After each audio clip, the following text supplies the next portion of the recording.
Pilmar, umaminang siya ang mastermind sa pagkamatay ni Jacqueline Jose.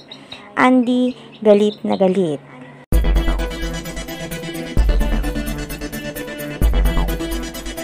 Halos nag-uumapaw pa rin ng pakikiramay ang naging huling lamay ni Jacqueline Jose sa Armenton Chapel sa Quezon City, kung saan ay nagbigay naman ng kani-kaniyang pabugay ang mga nakasama ni Jacqueline Jose sa showbiz.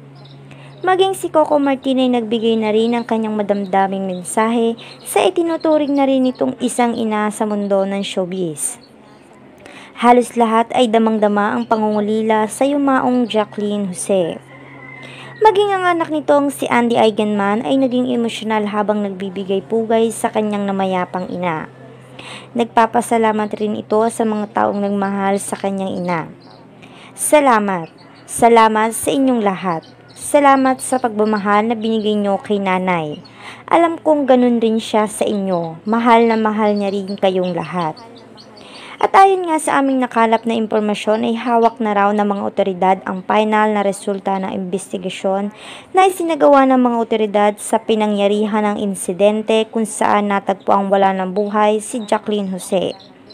Kung saan ay nakakagulat ang mga isiniwalat na ito ng mga otoridad sa kanilang pag-iimbestiga sa insidente.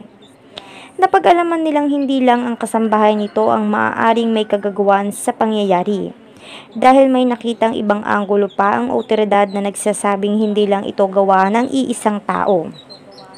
Kasalukuyan namang naghahanda ang mga otoridad sa susunod nilang hakbang. Hindi naman matanggap ni Andy Eigenman ang mga nalaman nito.